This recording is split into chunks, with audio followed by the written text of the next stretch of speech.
Hi friends, welcome to my channel. ఏంటంటే video వచ్చేసి నేను మధ్యాహ్నం పూట బట్టలు తీసుకొద్దామని మేడపైకి వచ్చానండి. ఎండ మాత్రం మెరిసిపోతుంది. మా బట్టలు మాత్రం పేలిపోతున్నాయి. చూడండి ఎట్లా పేలిపోతున్నాయో.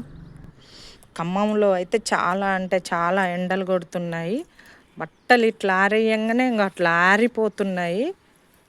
ఒక్క చెట్టు కూడా ఉండదు కాండి. అసలు ఇక్కడ ఎక్కువ చెట్లు ఉండవు కాబట్టి బాగా ఎండలు. మాది సెకండ్ ఫ్లోరు.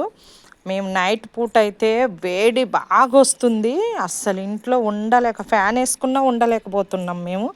కాబట్టి ఏసీ వేద్దామంటేనేమో కరెంటు బిల్ ఎక్కువగా వస్తుంది.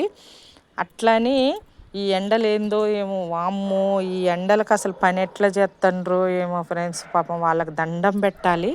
అసలు ఎండలు కాలిపోతుంది. కాళ్ళు అయితే నేను మధ్యాహ్నం టైంలో వచ్చాను. ఎంత అవుతుంది? మధ్యాహ్నం కూడా కాదు, 3 అవుతుంది. 3కే ఇంకా ఇంతగానం ఎండ. అసలు 4, 5 కూడా ఎప్పుడు వచ్చినా కానీ మేడపైకి ఇలాగే ఎండ వస్తుంది. సరే ఫ్రెండ్స్, నేనైతే ఇప్పుడు కిందికి వెళ్తున్నాను. నేను సాయంత్రం వచ్చి బట్టలు తీసుకుపోతాను. బాగా ఎండ కొడుతుంది, అసలు కళ్ళు తిరిగిపోతున్నాయి. నా వీడియో కనుక నచ్చితే లైక్ చేయండి, షేర్ చేయండి. Bye friends.